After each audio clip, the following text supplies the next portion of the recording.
और तुम्हें मालूम हो कि जो कुछ गनीमत यानी शत्रुधन के रूप में माल तुमने प्राप्त किया है, उसका 5वां भाग अल्लाह और उसके रसूल और नातेदारों और अनाथों और मोहताजों और मुसाफिरों के लिए है। अगर तुम ईमान लाए हो अल्लाह पर और उस चीज पर जो फैसले के दिन अर्थात दोनों सेनाओं की मुठभेड़ के दिन हमने अपने बंदे पर उतारी थी, तो ये हिस्सा सहर्ष अदा करो। अल्लाह को हर चीज की सामर्थ्य प्राप्त है। याद करो वो समय जबकि तुम घाटी के इस ओर थे और वे दूसरी ओर पड़ाव डाले हुए थे और काफिला तुमसे नीचे तट की ओर था। अगर कहीं पहले से तुम्हारे और उनके बीच मुकाबले का निश्चय हो चुका होता तो तुम जरूर ही इस अवसर पर पहलू बचा जाते। लेकिन जो कुछ सामने आया वो इसलिए था कि जिस बात का फैसला अल्लाह कर चुका था उसे प्रकाश में ले आए, ताकि जिसे तबाह होना है वो प्रत्यक्ष प्रमाण के साथ तबाह हो और जिसे जिंदा रहना है वो प्रत्यक्ष प्रमाण के साथ जिंदा रहे। यकीनन अल्लाह सुनने और जानने वाला है। और याद करो वो समय जबकि ऐ नबी अल्लाह उनको तुम्हारे ख्वाब में थोड़ा दिखा रहा था। अगर कहीं वो तुम्हें उनकी संख्या ज्यादा दिखा देता तो जरूर तुम लोग साहस छोड़ बैठते और लड़ाई के मामले में झगड़ा शुरू कर देते। लेकिन अल्लाह ही ने इससे तुम्हें बचाया। यकीनन वो सीनों का हाल तक जानता है। और याद करो जबकि मुकाबले के समय अल्लाह ने तुम लोगों की निगाहों में दुश्मन को थोड़ा दिखाया और उनकी निगाहों में तुम्हें कम करके पेश किया, ताकि जो बात होनी थी उसे अल्लाह प्रकाश में ले आए। और आखिरकार सारे मामले अल्लाह ही की ओर पलटते हैं। ऐ लोगो जो ईमान लाए हो, जब किसी गिरोह से तुम्हारा मुकाबला हो तो जमे रहो और अल्लाह को बहुत ज्यादा याद करो। उम्मीद है तुम्हें सफलता प्राप्त होगी। और अल्लाह और उसके रसूल की आज्ञा मानो और आपस में झगड़ो नहीं तो तुम्हारे अंदर कमजोरी पैदा हो जाएगी और तुम्हारी हवा उखड़ जाएगी। सब्र से काम लो, यकीनन अल्लाह सब्र करने वालों के साथ है। और उन लोगों के रंग ढंग न अपनाओ जो अपने घरों से इतराते और लोगों को अपनी शान दिखाते हुए निकले, और जिनकी नीति ये है कि अल्लाह के मार्ग से रोकते हैं। जो कुछ वे कर रहे हैं वो अल्लाह की पकड़ से बाहर नहीं है।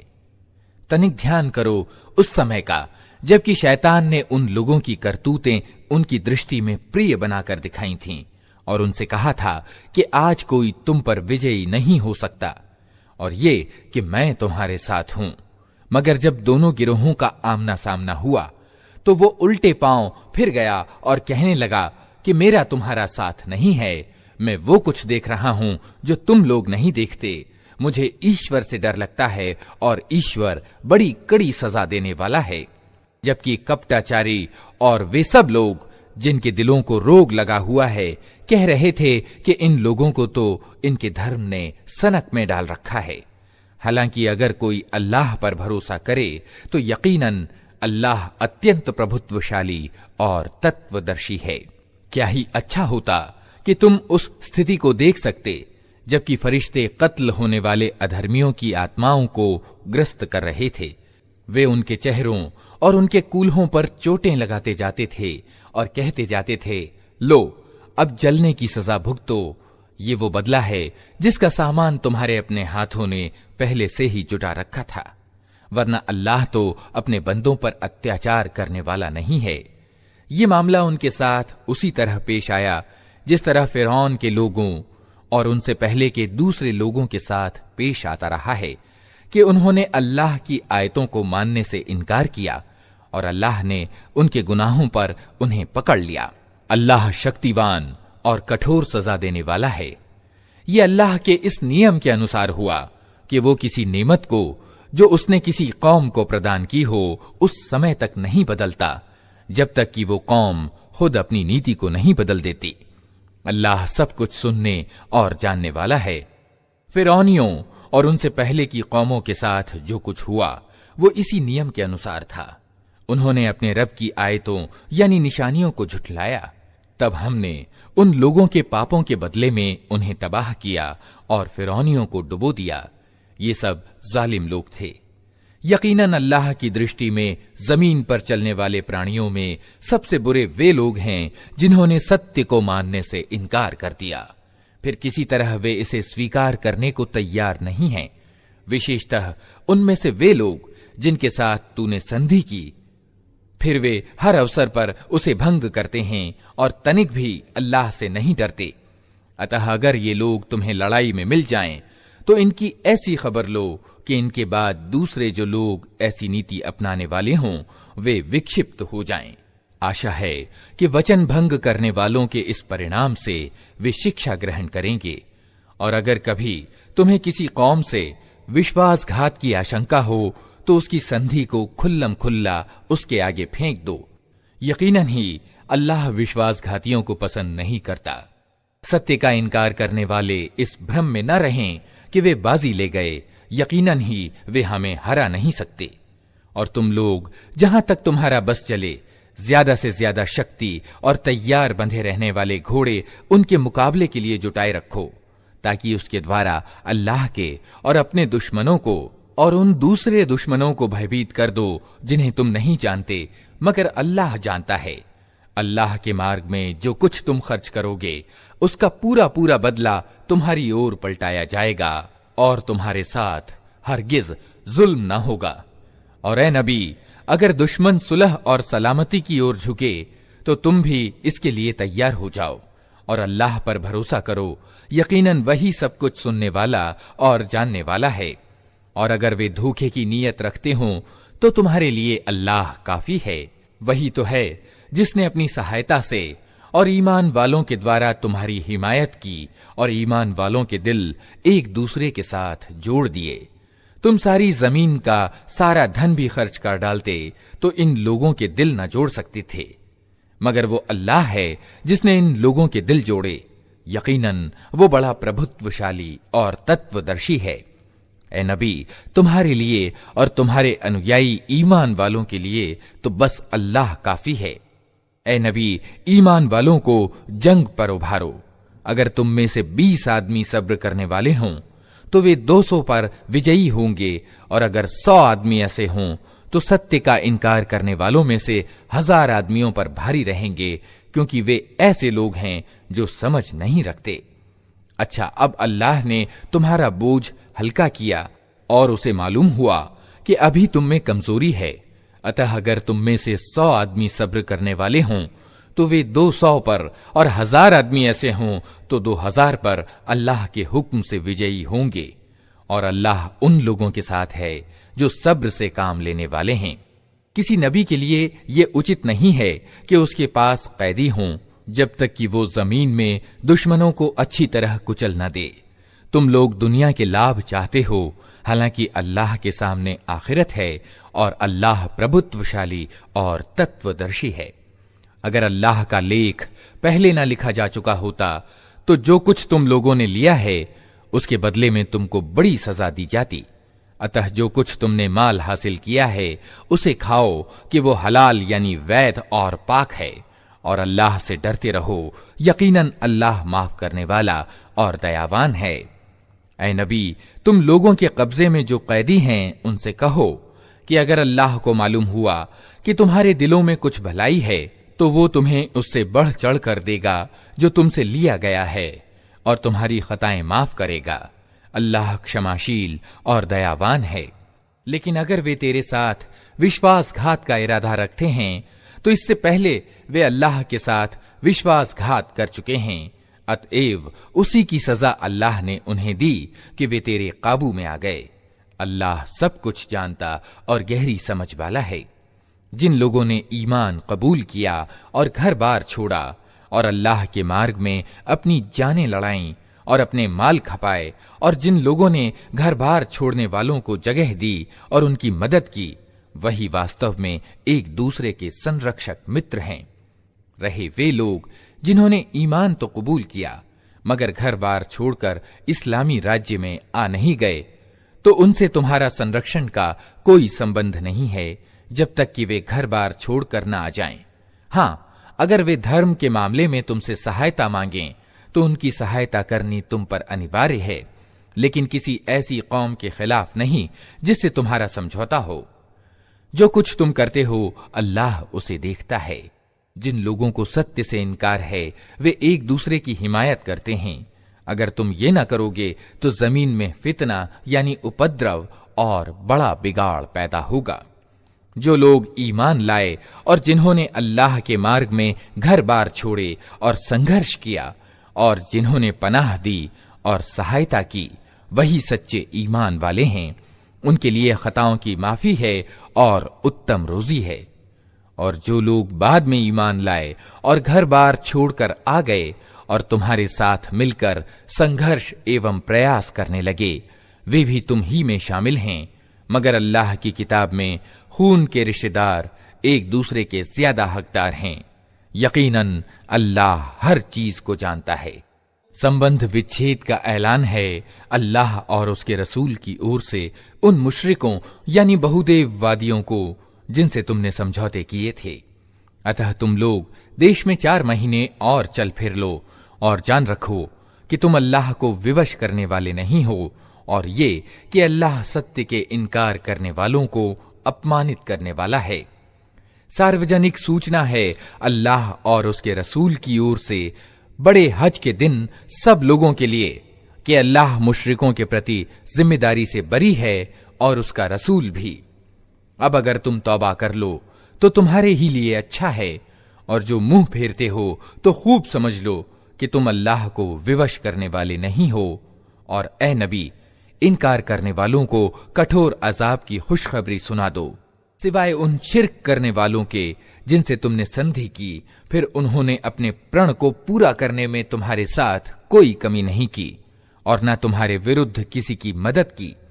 तो ऐसे लोगों के साथ तुम भी संधि अवधि तक वफा करो, क्योंकि अल्लाह डर रखने वालों को ही पसंद करता है। अतः जब हराम यानी वर्जित महीने बीत जाएं, तो मुशरिकों यानी बहुदेववादियों को कत्ल करो जहां पाओ, और उन्हें पकड़ो और घेरो और हर घात में उनकी खबर लेने के लिए बैठो।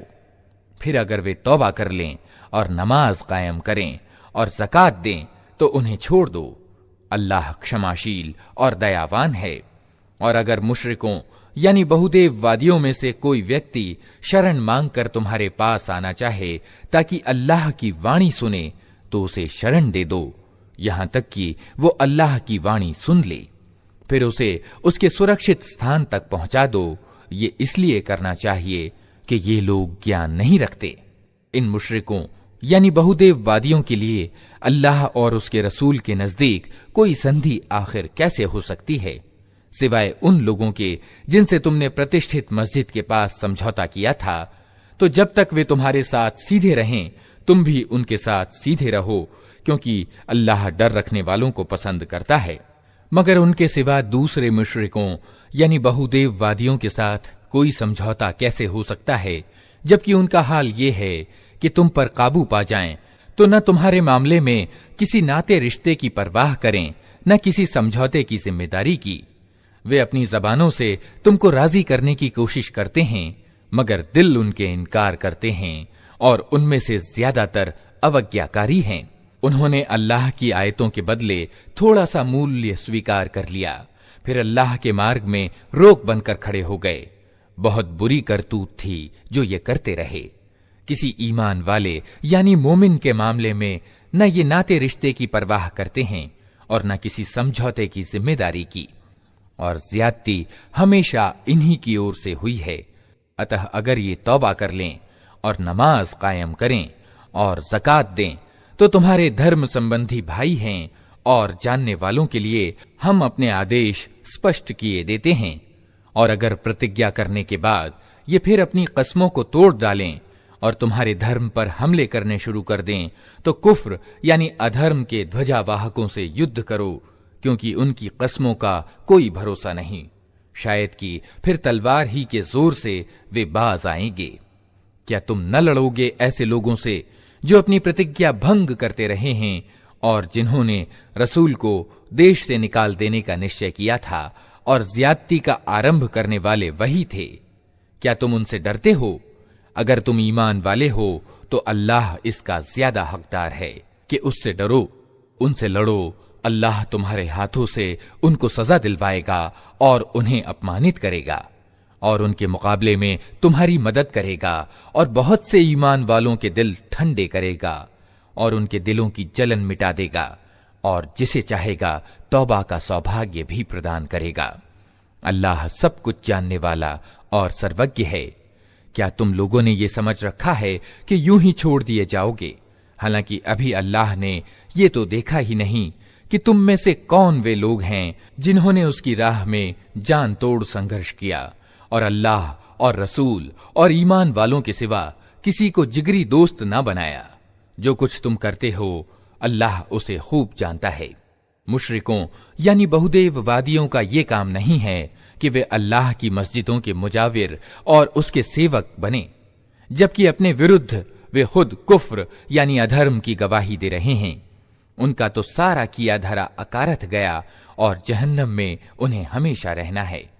अल्लाह की मस्जिदों के आबाद करने वाले मुजाविर और सेवक तो वही लोग हो सकते हैं जो अल्लाह और अंतिम दिन को माने और नमाज कायम करें, ज़कात दें और अल्लाह के सिवा किसी से न डरें। उन्हीं से ये उम्मीद है कि सीधी राह चलेंगे। क्या तुम लोगों ने हाजियों को पानी पिलाने और प्रतिष्ठित मस्जिद काबा की मुजाविरी करने को उस व्यक्ति के काम के बराबर ठहरा लिया है जो ईमान लाया अल्लाह पर और अंतिम दिन पर जिसने संघर्ष किया अल्लाह के मार्ग में?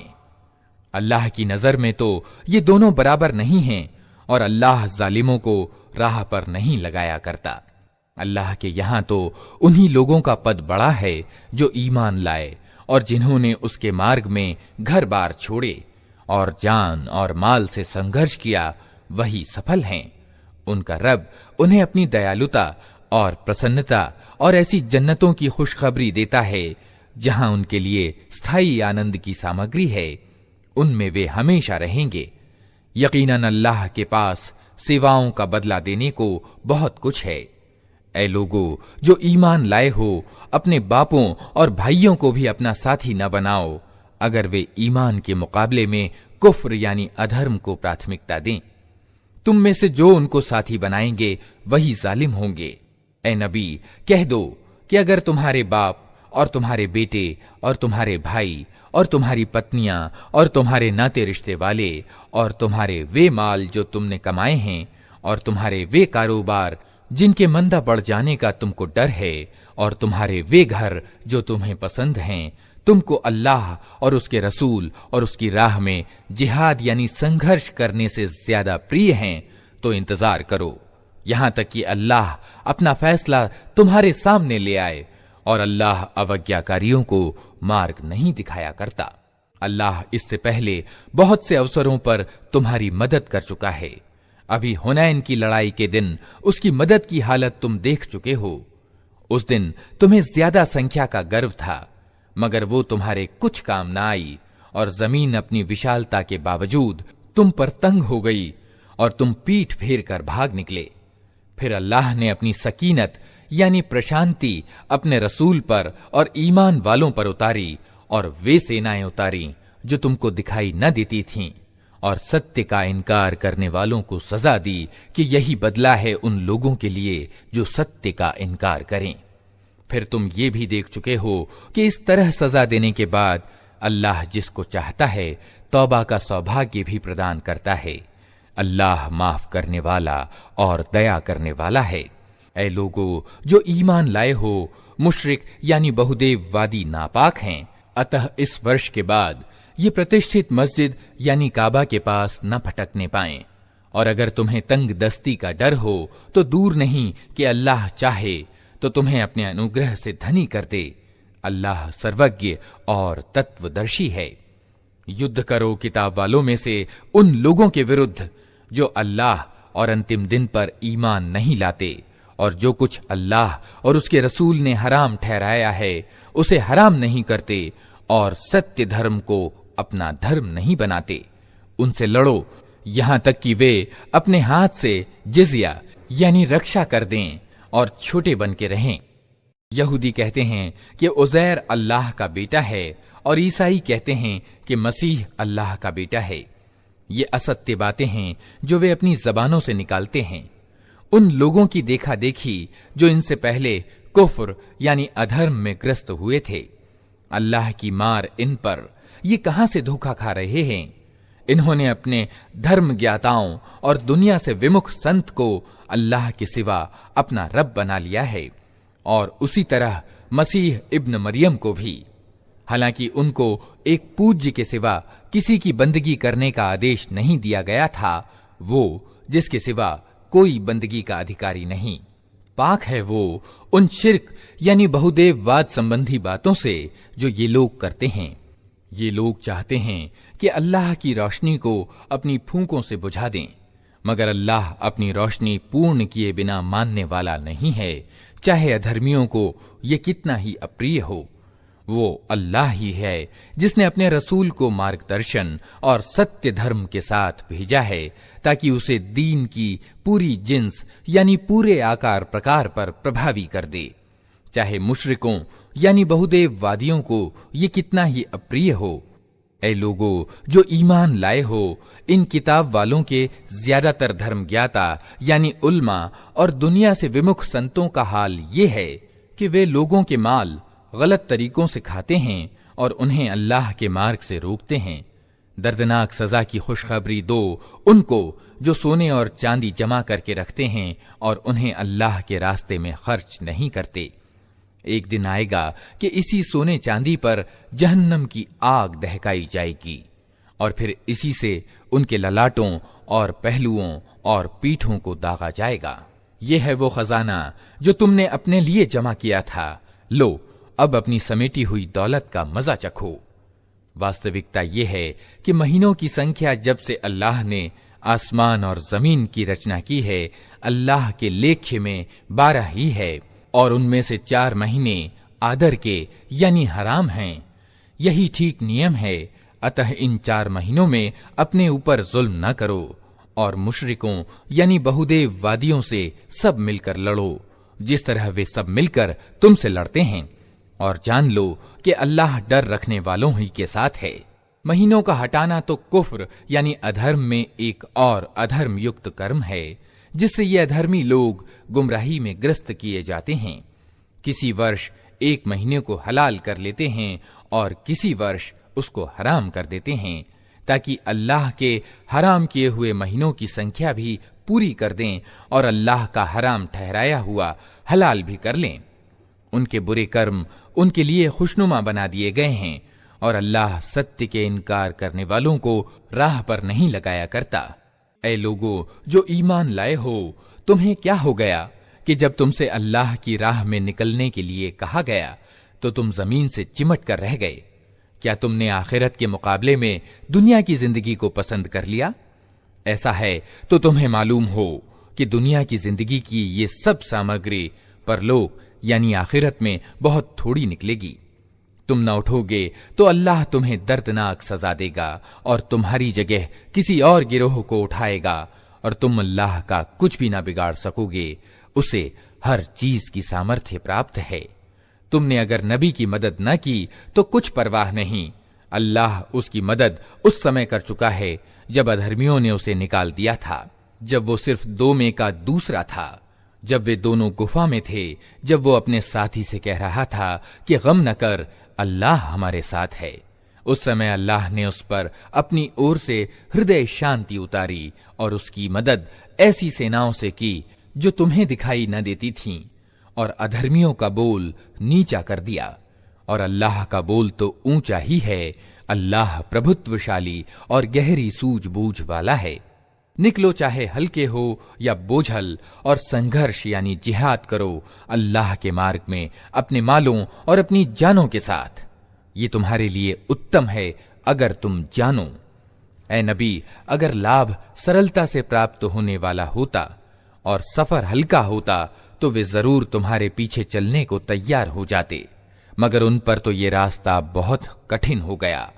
अब वे अल्लाह की कसम खा खाकर कहेंगे कि अगर हम चल सकते तो यकीनन तुम्हारे साथ चलते। वे अपने आप को तबाही में डाल रहे हैं।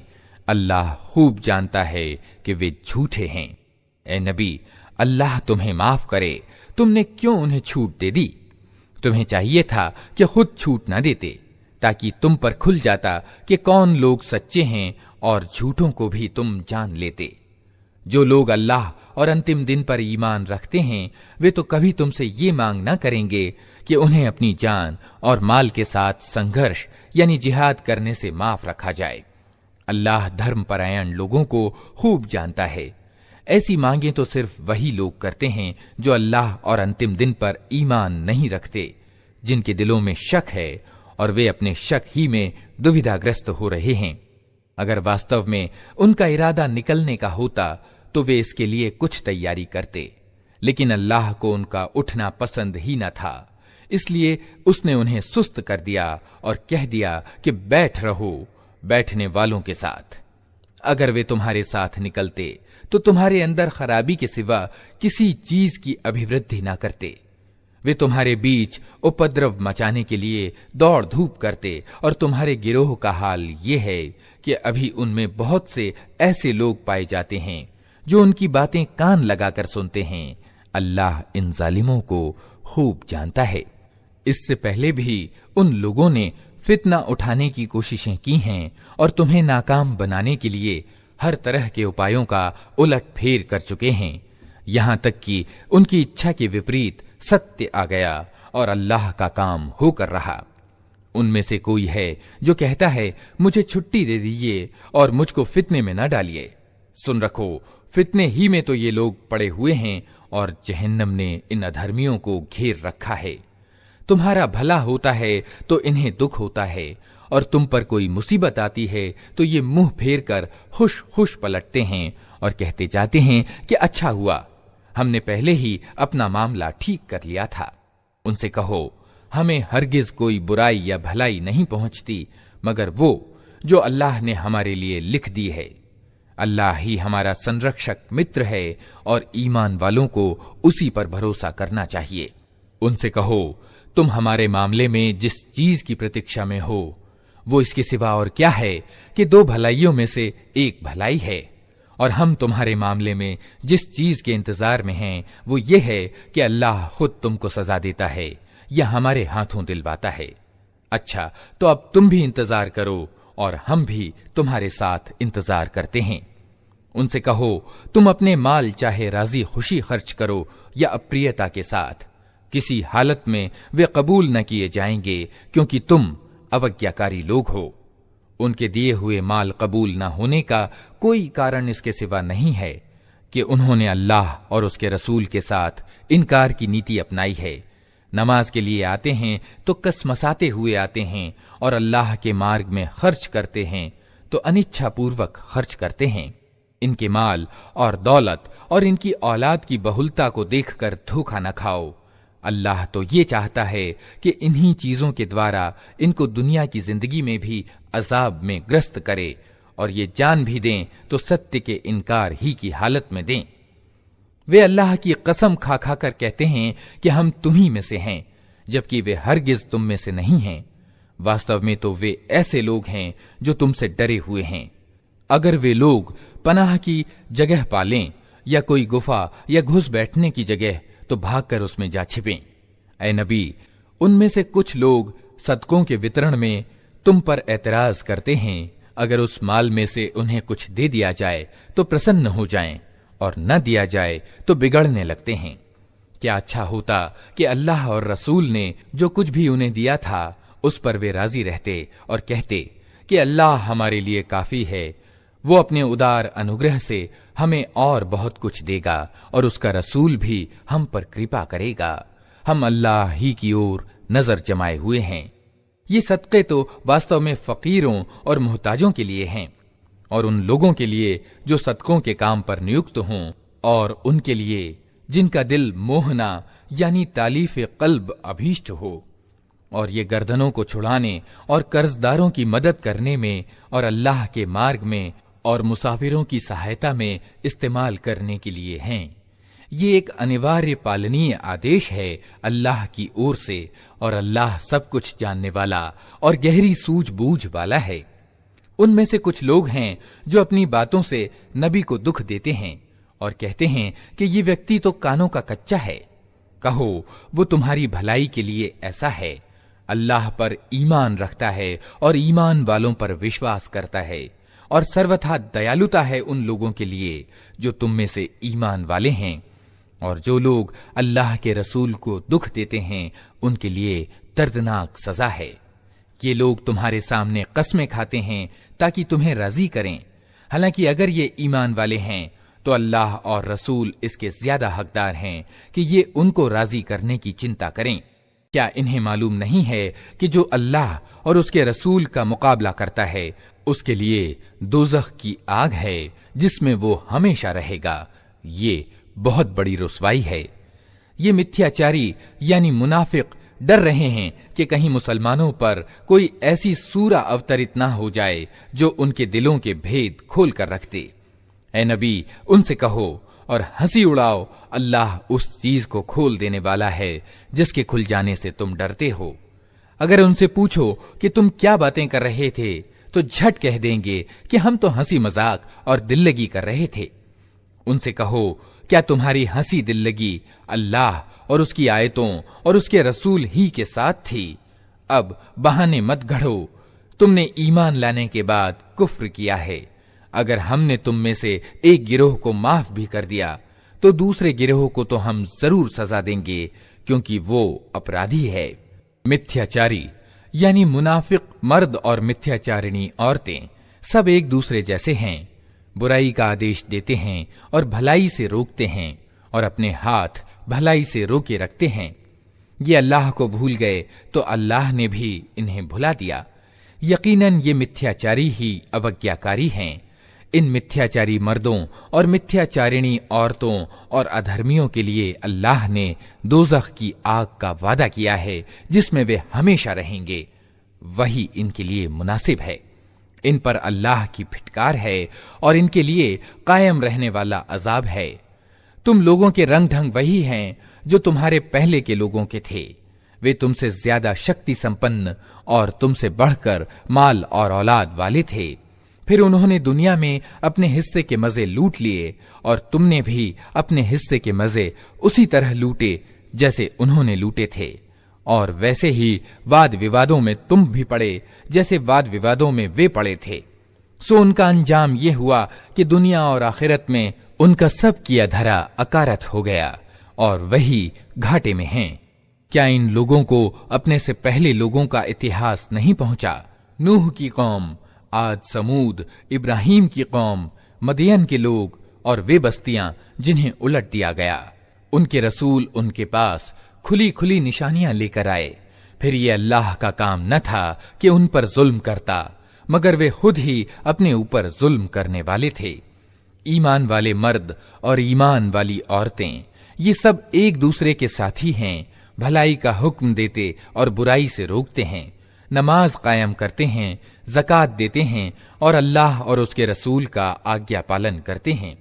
ये वे लोग हैं जिन पर अल्लाह की दयालुता उतर कर रहेगी। यकीनन अल्लाह को सब पर प्रभुत्व प्राप्त है और वो तत्वदर्शी और सर्वज्ञ है। इन ईमान वाले मर्दों और ईमान वाली औरतों से अल्लाह का वादा है कि उन्हें ऐसे बाग देगा जिनके नीचे नहरें बहती होंगी और वे उनमें हमेशा रहेंगे।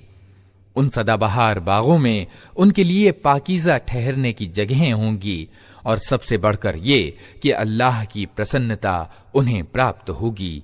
यही बड़ी सफलता है। ऐ नबी, अधर्मियों यानी काफिरों और मिथ्याचारियों यानी मुनाफिकों दोनों का पूरी शक्ति से मुकाबला करो और उनके साथ कठोरता से निपटो। आखिरकार इनका ठिकाना जहन्नम है और वो अत्यंत बुरी ठहरने की जगह है। ये लोग अल्लाह की कसम खा खा कर कहते हैं कि हमने वो बात नहीं कही, हालांकि उन्होंने जरूर ही वो कुफ्र यानी अधार्मिकता की बात कही है।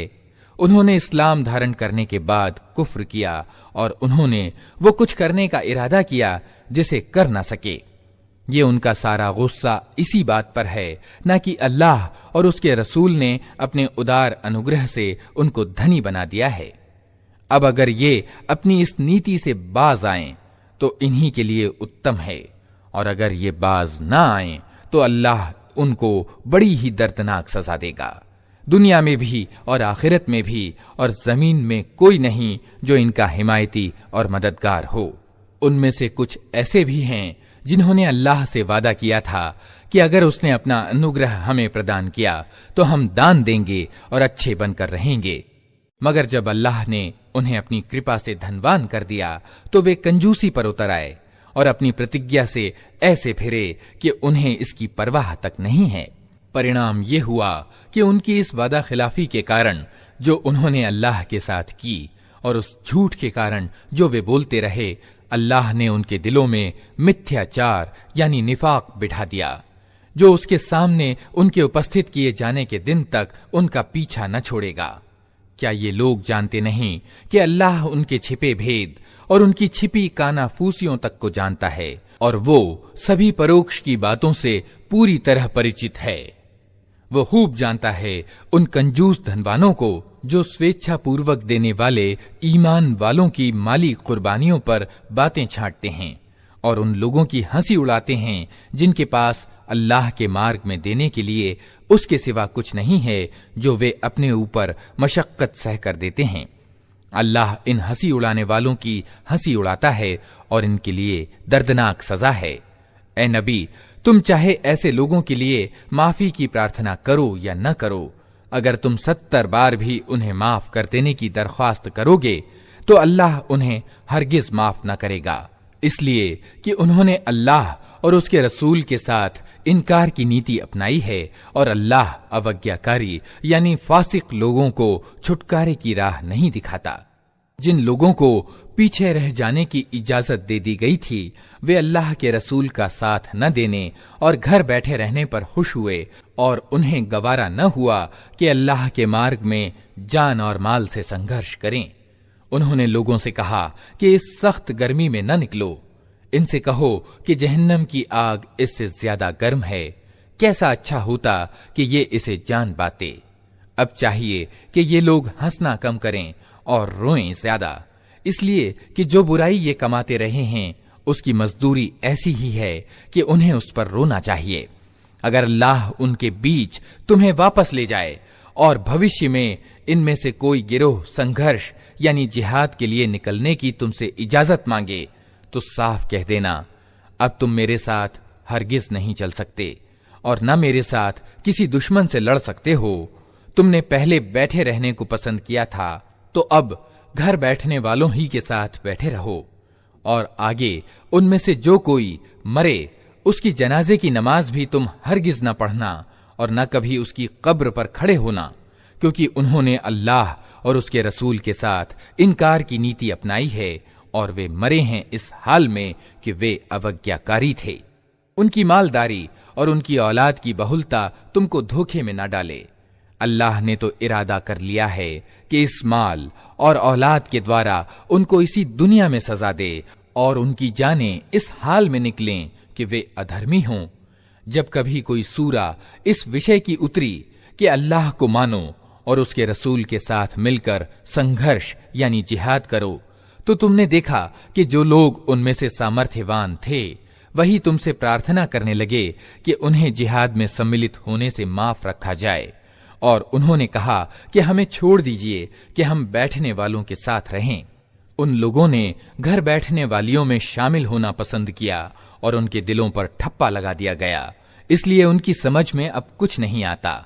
इसके विपरीत रसूल ने और उन लोगों ने जो रसूल के साथ ईमान लाए थे अपनी जान और माल से जिहाद किया, और अब सारी भलाइयां उन्हीं के लिए हैं और वही सफलता प्राप्त करने वाले हैं।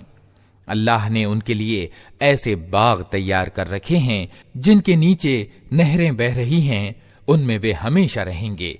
ये है उच्च श्रेणी की सफलता।